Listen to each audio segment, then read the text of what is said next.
பேர் மதவாதமா? இது இஸ்லாமியர்களுக்கு எதிராக பேசுறதா? எவ்வளவு பெரிய அயோக்கியத்தனமான வாதத்தை எனக்கு எதிராக வைக்கிறாங்கன்னு பாருங்க.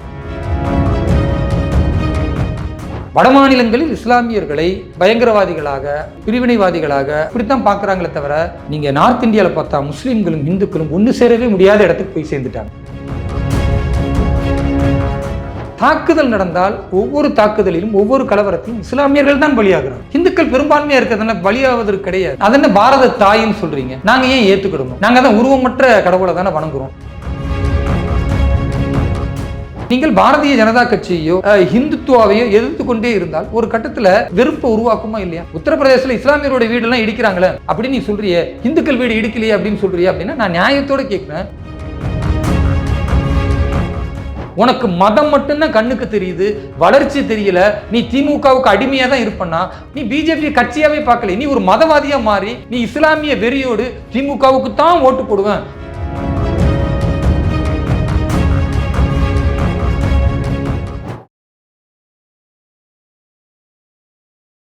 இளைய பாரத நேயர்களுக்கு வணக்கம். இன்றைக்கி நம்ம நேர்களில் நம்ம சிறப்பு விருந்தினர் பாஜகவின் தேசிய செயலாளர் சிறுபான்மையினர் அணி வேலூர் இப்ராஹிம் சார் அவர்கள் தான். சார் வணக்கம் சார். வாழ்க வளமுடன். சார், இப்போ நீங்கள் ரீசெண்டாக ஒரு வீடியோவில் சொல்லியிருந்தீங்க, அதாவது வந்தே மாதரம் அப்படின்ற ஒரு விஷயத்த சொல்லியிருந்தீங்க. அதே மாதிரி இப்போது துபாய் போயிருந்தீங்க, அங்கேயுமே போய் ஹிந்து கோயிலை போய் விசிட் பண்ணி ஃபுல்லாக ஒரு வீடியோ போடுறீங்க. ஸோ இதெல்லாம் பார்க்கும்போது எப்போவுமே சிறுபான்மையிற்கு எகெயின்ஸ்டாகவே இவர் பேசுகிறாரு. ஒரு முஸ்லீமாக இருந்துட்டு முஸ்லீம் சப்போர்ட் பண்ணாமல் ஹிந்துக்குள்ளேயே இவர் தூக்கி பிடிச்சிக்கிட்டு இருக்காரு அப்படின்ற மாதிரி ஒரு மனசுக்குள்ள அவங்களுக்கு தோணாதா சார்? அவங்களுக்கு உண்மையாகவே சிறுபான்மை சமூகத்தின் அடையாளமாக நான் இருந்தால் கூட பெரும்பான்மை சமூகத்தின் மனநிலையை புரிந்து கொண்டதுனால அதை சிறுபான்மை மக்களுக்கு கொண்டு போய் சேர்க்க வேண்டிய கடமை எனக்கு இருப்பதாக நான் உணர்றேன். நான் சமீபத்தில் டெல்லிக்கு போயிருந்தேன். டெல்லியில் குண்டுவெடிப்பு நடந்து 4 நாட்களுக்கு பிறகு நான் அந்த பயணம் மேற்கொள்கிறேன். நான் போன பிறகு என்னுடைய பிஎஸ்ஓ சொல்கிற பாதுகாப்பு அதிகாரிகள் வருவதற்கு தாமதமாகுது, கட்சி அலுவலகத்துக்கு வந்துருங்கன்னு சொல்லிவிட்டு நான் நேரடியாக ஒரு கார் பிடிச்சி அந்த காரில் ஏறி போகிறேன். போகும்பொழுது தூரத்தில் நான் பார்க்குறேன், திடீர்னு காவல்துறையினர் செக் பண்ணிக்கிட்டு இருக்கிறாங்க.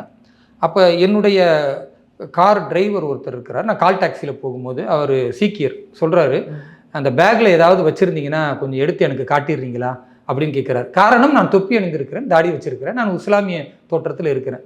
வேறு யாராக இருந்தாலும் நிச்சயம் அந்த கேள்வி வராது. அப்போ அவருக்கு என்ன பயம் வருகிறது என்றால், ஒரு இஸ்லாமியராக இருக்கிறார், அங்கே காவல் துறையினர் செக் பண்ணுறாங்க, இவர் ஏதாவது வச்சுருந்தா நாமளும் சேர்ந்து மாட்டிக்குவோமே என்கிற அச்சம் வருகிறது என்றால் இஸ்லாமியரை எப்படி பார்க்குறாங்க? வட மாநிலங்களில் இஸ்லாமியர்களை ஒரு பயங்கரவாதிகளாக அல்லது ஒரு பிரிவினைவாதிகளாக அல்லது ஒரு அடிப்படைவாத சக்திகளாக இப்படித்தான் பார்க்குறாங்களே தவிர, இங்கே நீங்கள் சவுத்தில் தமிழ்நாட்டிலையோ அல்லது கேரளாவிலையோ கர்நாடகாவிலையோ பார்க்குற மாதிரி தாயும் பிள்ளை, மாமன் மச்சான், அண்ணன் தம்பி அதெல்லாம் அங்கே கிடையாது. அப்போ முற்றிலுமாக ஏன் இப்படி விலகி நிற்கிறது அப்படின்னு பார்த்தீங்கன்னா, அதற்கு அடிப்படை காரணம் பேசிக்காக எதுலெல்லாம் சேரணுமோ அதிலெல்லாம் விலகி நிற்கிறார்கள்.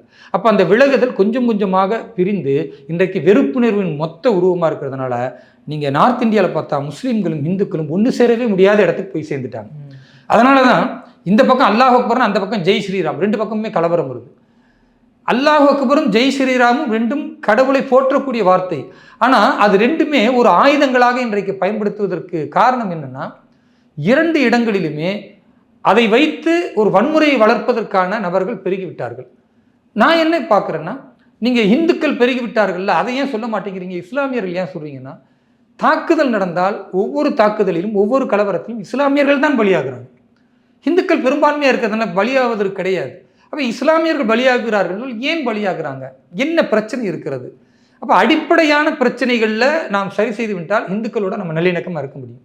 உதாரணத்திற்கு பாரதிய ஜனதா கட்சி என்ன எதிர்பார்க்கிறதுனா, ஒரு பாரதத்தில் உள்ள குடிமகன் எப்படி இருக்க வேண்டும்?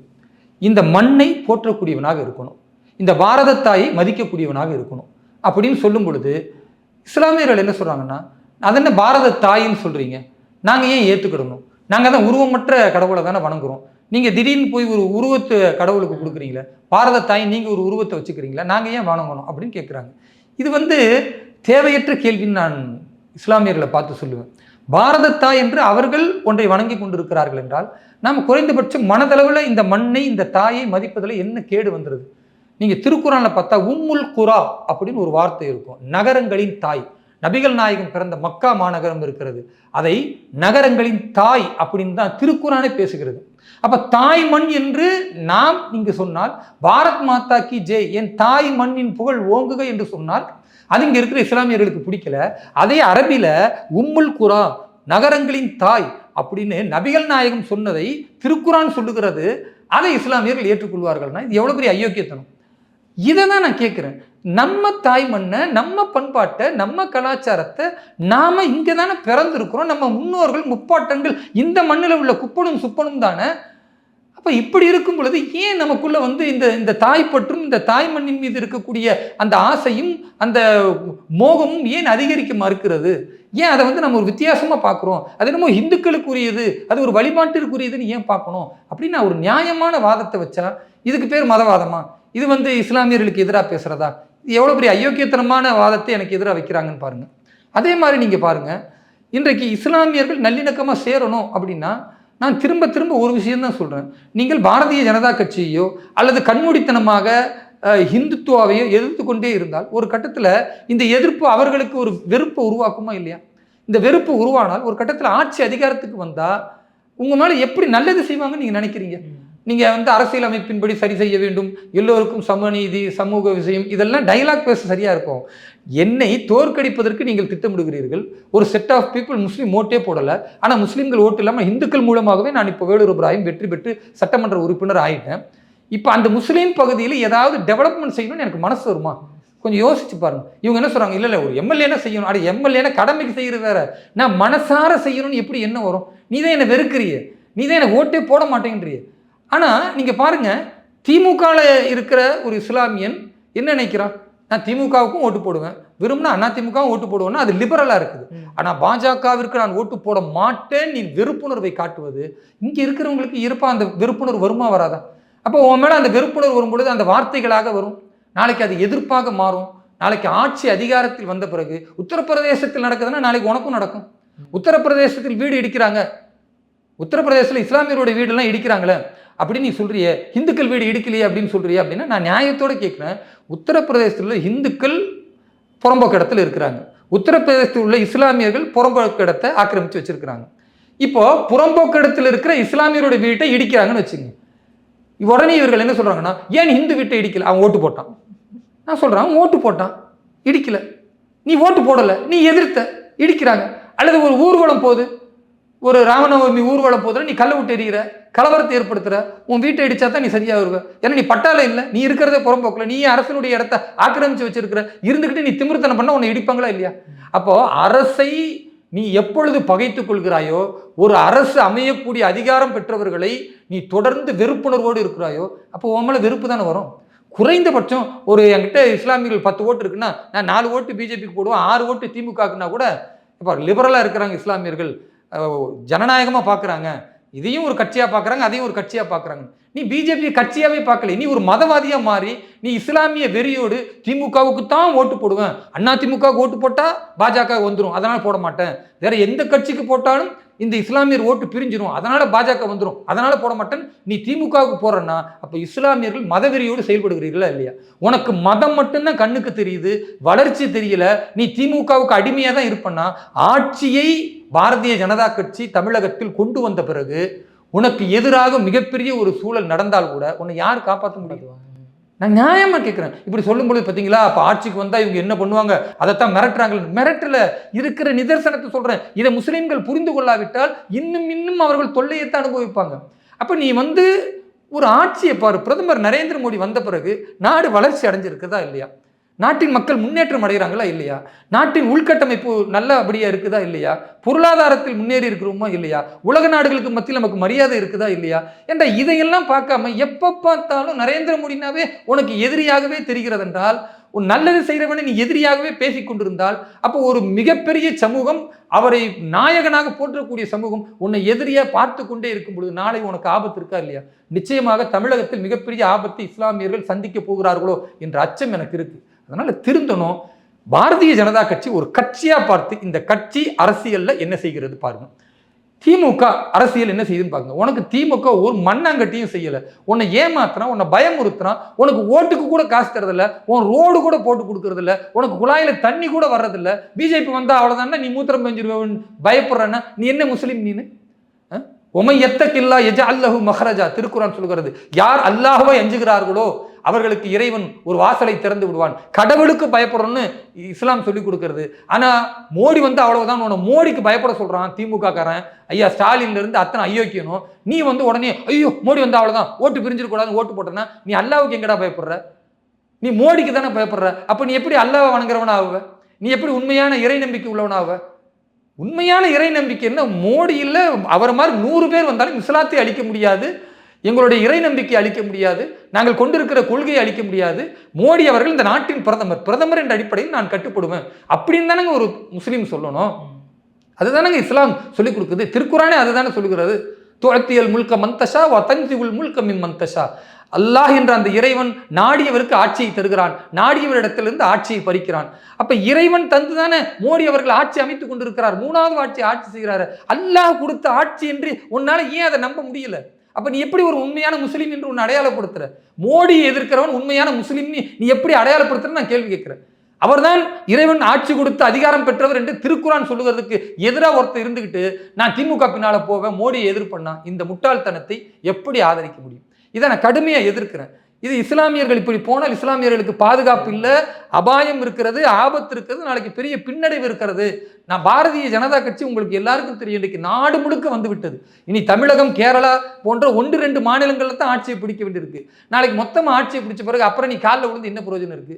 அப்புறம் நீ பல்ல இழிச்சு காட்டியோ அல்லது நாங்களும் சகஜமாக இருக்கிறோம்னு சொல்லியோ அதெல்லாம் அவங்க சேர்த்துக்க மாட்டாங்க. அதனால ஆரம்பத்தில் நீ விசுவாசமா இருந்தா பாரதிய ஜனதா கட்சியில் கடைசி வரைக்கும் உன்னை நல்லபடியா வச்சு பார்த்துக்கோங்க. நீ ஆரம்பத்தில் ஆட்சி பிடிக்கிற வரைக்கும் எதிரான அத்தனை வேலையும் செஞ்சுட்டு திமுக கூட சேர்ந்துக்கிட்டு முஸ்லிம்கள் அப்படின்ற ஒரு போர்வையில முழுக்க எதிர்ப்பை மட்டுமே தெரிவித்துக் கொண்டிருந்தால், வெறுப்பை மட்டுமே பாஜகவிற்கு எதிராகவும் பிரதமர் மோடி அவர்களுக்கு எதிராகவும் தெரிவித்துக் கொண்டிருந்தால் நாளைய இஸ்லாமியர்களுக்கு மிகப்பெரிய ஆபத்து இருக்கிறது. முஸ்லீம்கள் ஓட்டு வேணான்னு சொல்ற நிலைக்கு பாஜக போகும். இதுதான் எனக்கு தெரிஞ்சு எக்ஸ்ட்ரீமா ஒரு முடிவு எடுத்துருவாங்களோன்னு பயமா இருக்கு. இது வரைக்கும் அப்படி போகல, ஆனால் சில மாநிலங்கள் அப்படி முன்னெடுத்துட்டாங்க. கர்நாடகாவில் பல சட்டமன்ற தொகுதிகளில் சட்டமன்ற வேட்பாளர் முஸ்லீம் ஓட்டு எங்களுக்கு வேணான்னு சொல்லி பாஜகவில் நின்று வெற்றி பெறுகிறார்கள். அங்கே முஸ்லீம் நிலைமை எப்படி இருக்கும்? அங்கே முஸ்லீம் பகுதியில் வந்து முன்னேற்றம் கிடைக்குமா? அதே மாதிரி நீங்கள் மேற்கு வங்கத்தில் பார்த்தா பாஜகவுடைய மைனாரிட்டி மோர்ச்சாவே வேணான்னு அந்த மாநிலத்தினுடைய பாஜக தலைவர் பேசுகிறாரு. எந்த அளவுக்கு பாருங்க. அப்போ எவ்வளவு கோபத்தை ஏற்படுத்துது அங்குள்ள முஸ்லீம்களுடைய செயல். ஒட்டுமொத்தமாக நீங்கள் வந்து பகைய மதத்தின் அடிப்படையில் பாஜக மீது திருப்பினால் இது வெறுப்பு வருமா வராதா? அப்போ இது மாதிரி ஒரு கட்டத்தில் முஸ்லீம் ஓட்டு வேண்டாம் அப்படின்னு பாஜக முடிவெடுத்து விட்டு தேர்தலை சந்தித்து அவர்கள் வெற்றி பெறுவார்களா? நிச்சயம் வெற்றி பெறுவார்கள். ஏன்னா இந்து மக்கள் ஓட்டு போடுவாங்க. நாட்டு வளர்ச்சி தானேங்க முக்கியம். எல்லாத்தையும் தாண்டி அல்டிமேட்டு முஸ்லீமே சாப்பிடணும், இந்துவும் சாப்பிடணும்னா நாடு வளர்ச்சி அடையணும்ல. அப்போ இந்துக்கள் எல்லாம் வாக்களிக்க ஆரம்பித்து விட்டால் ஒட்டுமொத்தமாக பிறகு என்ன பிரச்சனை இருக்கிறது? முஸ்லீம் நீ நடுத்தருவில் தானே நிற்ப, நீ தனிமைப்படுத்தப்பட்டு தானே நிற்ப. உன் தொகுதிக்கு, உன் பிரச்சனைக்கு, உன் வீட்டுக்கு நாளைக்கு நல்லது கெட்டதுக்கு நீ யார்கிட்ட போய் கையேந்து நிற்ப? அதிகாரிகிட்ட போய் நின்றா ஆட்சியாளர்கள் இல்லாமல் அதிகாரிகள் வந்து தலையசைச்சிருவாங்களா? இதெல்லாம் ஏன் இஸ்லாமியர்களுக்கு புரிய மறுக்கிறது? ஏன் இஸ்லாமியர்கள் சிந்திக்க மாட்டேங்கிறாங்கன்ற கேள்வியை நான் முன்வைக்கிறேன். இஸ்லாமியர்கள் சிந்திக்காவிட்டால் மூடத்தனமாக இந்த இஸ்லாமிய தலைவர்கள் என்று சொல்லக்கூடிய அயோக்கியர்கள் பின்னாலையும் ஜமாத்து தலைவர்கள் பின்னாலையும் போகாம கட்சி என்ற அடிப்படையில் பாஜக என்ன செயல்பாடு செய்திருக்கிறதோ அதற்கு ஏற்ப நீங்கள் வாக்களிக்க வேண்டும் என்ற மனநிலை வராமல் பாரதிய ஜனதா கட்சி எதிர்ப்பதற்கு முஸ்லீம்கள் என்ற மதத்தின் அடிப்படையில் ஒன்று கூடினால் மிகப்பெரிய இழிவும் அடியும் இஸ்லாமிய சமூகத்திற்கு இருக்குது. தெரிந்து கொள்ள வேண்டும் என்று நான் மன்றாடி கேட்டுக்கொள்கிறேன். சார், இப்போ நீங்கள் வந்து இப்போ பாஜகவில் ராணிப்பேட்டைக்கு ஒரு பொறுப்பாளராக இருக்கிறீங்க. ஸோ இப்போது எலெக்ஷன் ரொம்ப நெருங்கிட்டே வந்துருக்குது. இந்த எஸ்ஐஆர் ஃபார்ம் அது இது நிறைய பிரச்சனைகள் போய்கிட்டு இருக்கு. ஸோ உங்களுடைய பணிகள்லாம் எப்படி போய்கிட்டு இருக்குன்னு நினைக்கிறீங்க? ராணிப்பேட்டை சட்டமன்ற தொகுதி என்பது திமுகவுடைய அமைச்சராக இப்போ இருக்கிற ஆர் காந்தி, கைத்தறித்துறை அமைச்சர், அவர் 4 முறை தொடர்ந்து வெற்றி பெற்ற ஒரு இடம். இப்போ ஒரு பலமான கோட்டை திமுகவுக்கு. அந்த கோட்டையில் ஓட்டை போடணும்னா அதுக்கு வேலூர் இப்ராஹிம் மாதிரி ஆள் தான் சரியாக இருக்கும் அப்படின்னு பாரதிய ஜனதா கட்சி என்னை தேர்ந்தெடுத்து அனுப்பியிருக்கிறது. நாம் அதிரடியாக திமுக அமைச்சருக்கு எதிரான ஊழல் பட்டியல், அதே மாதிரி அவர் பல கனிம வளங்கள் கொள்ளையடித்ததற்கான ஆதாரங்கள், இப்படி நிறைய விஷயங்களை மக்களுக்கு எடுத்து சொல்வதற்கான வேலைகளை ஒரு பக்கம் நடத்திக்கிட்டு இருக்கோம்.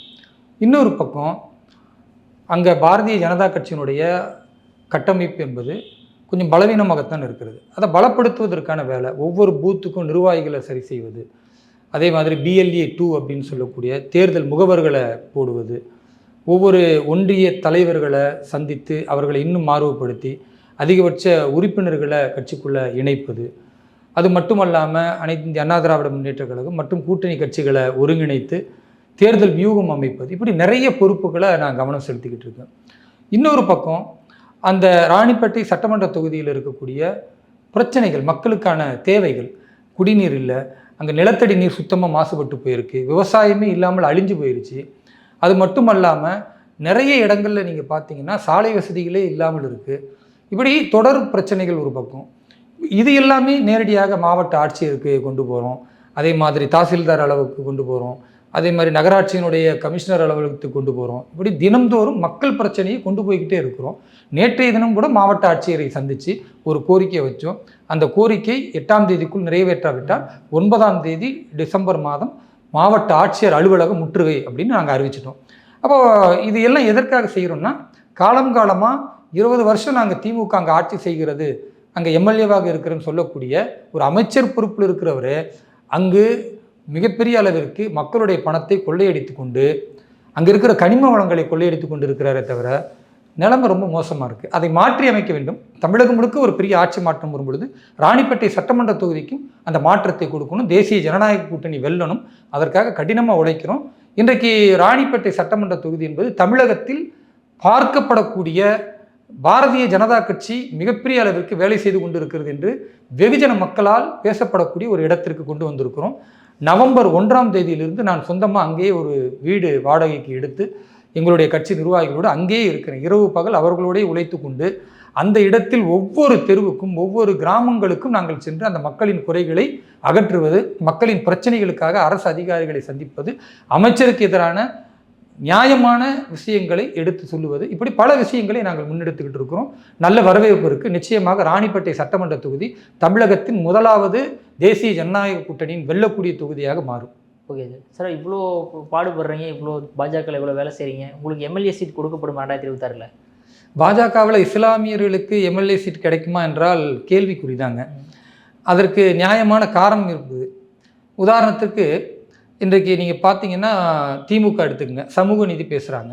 ஆனால் பட்டியல் சமூகம் இருக்கிற இடத்துல தான் பட்டியல் சமூகத்திற்கு ஒரு கேண்டிடேட்டை அறிவிப்பாங்க. இப்போ ராசா இருக்கிறார், பெரிய தலைவர், திமுகவில் அறியப்பட்ட தலைவர் தான்.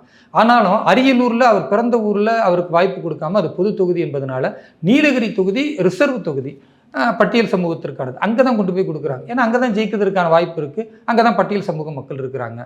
அதே மாதிரி திமுகவில் இருக்க கூட்டணி முஸ்லீம் லீக் இருக்குது. முஸ்லீம் லீக்குக்கு மதுரையோ திருச்சியோ கொடுக்க மாட்டாங்க, வேலூர் கொடுப்பாங்க. ஏன்? முஸ்லீம்கள் அங்கே அதிகமாக இருக்கிறாங்க, முஸ்லீம்கள் வாக்களித்து வெற்றி பெற வைத்து விடுவார்கள். அல்லது ராமநாதபுரம் கொடுப்பாங்க, ராமநாதபுரத்தில் முஸ்லீம்கள் அதிகமாக இருக்கிறாங்க, அதனால் அங்கே வெற்றி பெறுவாங்க. இப்போ பாரதிய ஜனதா கட்சியில் ஒரு இஸ்லாமியருக்கு கொடுக்கணும்னா அதே மாதிரி இஸ்லாமிய மக்கள் அதிகமாக இருக்கிற இடத்துல கொடுத்தா இஸ்லாமியர்கள் வாக்களிப்பாங்களா? இதுதான் ஒரு பெரிய சவால். இப்போ திமுகவிற்கு இஸ்லாமியர்கள் வாக்களிக்கிறாங்கன்னா பாஜக இஸ்லாமியர்களுடைய உரிமைகளை பறிச்சிருவாங்க, இஸ்லாமியர்களுடைய வழிபாட்டு முறைக்கு கேள்விக்குறியாயிரும், அதே மாதிரி இஸ்லாமியர்களை 2ஆம் தர குடிமக்களாக நடத்துவாங்கன்னா தொடர்ந்து பொய்யே சொன்னதுனால இஸ்லாமியர்கள் அச்சத்தோடு திமுகவுக்கு வாக்களிக்கிறாங்க. இப்போ பாஜகவிற்கு வாக்களிக்கணும்னா இஸ்லாமியர்கள் இருக்கிற தொகுதியில் தான் ஒரு இஸ்லாமியருக்கு வாய்ப்பு பாஜக கொடுக்கும். நாங்கள் நின்று அங்கே வெற்றி பெற வேண்டும் என்றால் இஸ்லாமியர்கள் வாக்களிக்கலன்னா அது கேள்விக்குறியாக போயிடும். அப்போ பாரதிய ஜனதா கட்சி பெரும்பாலும் என்ன நினைக்குதுன்னா, இஸ்லாமியர்களுக்கு கொடுத்தாலும் இஸ்லாமியர்களுக்கு எவ்வளவுதான் முன்னேற்றங்களை செய்தாலும் அவர்கள் பாஜகவிற்கு வாக்களிப்பதில்லை. அப்போ எதுக்கு ஒரு முஸ்லீம் கேண்டிடேட்டை போடணும்? அதை போட்டு எதுக்கு அதை வேஸ்ட் ஆக்கணும்? இந்துக்களும் வாக்களிக்க மாட்டாங்க. பெரும்பாலும் நீங்கள் பார்த்தீங்கன்னா இந்துக்களிடத்திலும் இஸ்லாமியர்கள் பெரிய உறவோடு இருக்கிறது இல்லை. அப்போ இந்துக்களிடத்திலும் இல்லாத இஸ்லாமியர்களும் வாக்களிக்காத கொடுப்பதை விட ஒரு இஸ்லாமியர்கள் அதிகம் இருக்கிற பகுதியில் இந்துவை போட்டால் கூட குறைந்தபட்சம் ஹிந்து கன்சாலிடேட், ஹிந்து மக்கள் மட்டும் வாக்களித்து ஒரு வாக்கு வங்கியை உருவாக்க முடியும், அல்லது அது ஒரு வெற்றிக்கான வாய்ப்பாக அமைவதற்கு வாய்ப்பு இருக்குது. இப்படியெல்லாம் யோசிப்பதனால பெரும்பாலும் நான் பார்த்த வரைக்கும் ஒரு 12-13 சட்டமன்ற தேர்தல் தொடராக பார்க்குறேன், ஒரு முஸ்லீம் வாக்காளர் அல்லது முஸ்லீம் கேண்டிடேட்டுக்கு பெரிய வாய்ப்பை பாரதிய ஜனதா கட்சி கொடுக்கல. அதனால் இது நெருக்கடியான ஒரு சூழல் தான். எங்களை போன்றவர்கள் நாங்கள் கடுமையாக உழைக்கிறோம், கட்சியினுடைய வளர்ச்சிக்காக பாடுபடுறோம். அதே வேளையில் இது கள நிலவரம் இப்படி இருப்பதனால் எம்எல்ஏ கனவோடு நான் பயணிக்க முடியுமான்னா அது கேள்விக்குறி தான். அதே வேளையில் பெரும்பான்மை இந்து சமூக மக்கள் மத்தியில் இன்றைக்கு எனக்கு ஒரு பெரிய நற்பெயர் இருக்கிறது, அந்த மக்களிடத்தில் அறிமுகம் இருக்கிறது, இஸ்லாமிய மக்களை சிந்திக்கக்கூடிய அளவில் என்னுடைய பேச்சு இருக்கிறது, களத்தில் நான் உழைத்து கொண்டிருக்கிறேன். இதை எல்லாத்தையும் கணித்து பல மாநிலங்கள் மாதிரி இங்கே இல்லை, இங்கே இந்த கேண்டிடேட்டுக்கு கொடுக்கலாம், கொடுத்தால் அவர் வெற்றி பெறுவார் என்று எனக்கு ஒரு வாய்ப்பு கொடுப்பார்களே ஆனால் நிச்சயமாக வெற்றி பெறுவதற்கான எல்லா விதமான யுக்திகளையும் நான் மேற்கொள்வேன், கண்டிப்பாக வெற்றியும் பெறுவேன். அப்படி வெற்றிக்கான அந்த வாய்ப்பையோ அல்லது எனக்கு சட்டமன்ற உறுப்பினரான வாய்ப்பையோ பாரதிய ஜனதா கட்சி கொடுக்கலன்னா நான் அதை பெருசாக கவலைப்பட மாட்டேன். நான் ஒரு கிங்காக இல்லைனா கூட ஒரு கிங் மேக்கராக இருக்கணும். குறைந்தபட்சம் வேலூர் இப்ராஹிம் எங்கு வேலை செய்கிறாரோ அங்கு நிச்சயமாக பாரதிய ஜனதா கட்சி வெல்வதற்கான ஒரு வாய்ப்பை ஏற்படுத்தி தருவார். அதற்கான உழைப்பு அவரிடத்தில் இருந்ததுன்னு சொன்னால் அதுவே எனக்கான பெருமை. அதனால் சட்டமன்ற உறுப்பினர் என்கிற அந்த இடத்தை நோக்கி பயணிக்க வேண்டும் என்பது அரசியல் உள்ள எல்லாருக்குமான எதிர்பார்ப்பு, அது எனக்குமே இருக்குது. பாஜக அதுக்கான வாய்ப்பை கொடுத்தால் நிச்சயமாக நான் களத்தில் இறங்கி போட்டியிடுவேன். அப்படி ஒரு வாய்ப்பு எனக்கு இல்லை என்றாலும் கூட ஒரு தொண்டனாக, ஒரு சிறந்த தலைவனாக, மக்களை ஒருங்கிணைக்கக்கூடியவனாக, இந்து சொந்தங்களுக்கும் இஸ்லாமிய மக்களுக்கும் மத்தியில் ஒரு நல்லிணக்கத்தை ஏற்படுத்தி பாரதிய ஜனதா கட்சி தேசிய ஜனநாயக கூட்டணி வெல்வதற்கு தமிழகத்தில் என்னாலான அத்தனை உழைப்பையும் செலுத்துவேன். போகுது. ஆனால் இப்போ தமிழ்நாட்டில் வந்து பாஜக வந்து ஒரு நல்ல எதிர்க்கட்சியாக செயல்படுதுன்னு நினைக்கிறீங்களா? ஏன்னா ரொம்ப சைலண்ட் மோடில் இருக்கிற மாதிரி தெரியுது. பாரதிய ஜனதா கட்சியை பொறுத்த வரைக்கும் எதிர்க்கட்சி என்கிற அந்தஸ்தில் இன்னைக்கு இல்லைங்க. எதிர்க்கட்சியாக அனைத்து இந்திய அண்ணா திராவிட முன்னேற்ற கழகம் இருக்கிறது, அவர்கள் செயல்பட்டு கொண்டிருக்கிறார்கள்.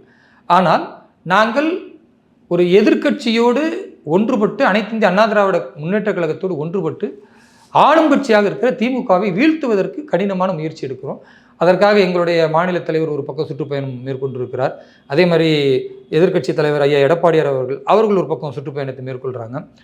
களத்தில் மக்கள்கிட்ட வந்து அதிகபட்ச உறுப்பினர்களை இணைப்பது, அதே மாதிரி ஆர்கனைசேஷன் ஒர்க்குன்னு சொல்லக்கூடிய அமைப்புக்கான அந்த உருவாக்கத்தை, அதற்கான பலப்படுத்துதல், இதை எல்லாமே செய்யக்கூடிய வேலைகள் நடந்து கொண்டு இருக்கிறது.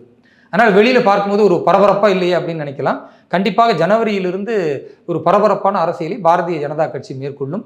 தமிழகம் முழுக்க இருக்கக்கூடிய மக்களுக்கு திமுக என்கிற இந்த நாசகர சக்தியை ஒழிப்பதற்கான மிகப்பெரிய ஆயுதங்களை பாரதிய ஜனதா கட்சி கையில் எடுக்கும். எங்களை போன்றவர்கள் முன்கள பணியாளர்கள் போன்று முன்னின்று திமுகவை வீழ்த்துவதற்கான மிகப்பெரிய பிரச்சாரங்களை மேற்கொள்ளும். தமிழகத்தில் 2026 தேர்தல் மாற்றம் வந்தே தீரும் என்பதில் எல்லோரும் உறுதியாக இருக்கிறோம். சார், அற்புதமாக விளக்கம் கொடுத்தீங்க சார்.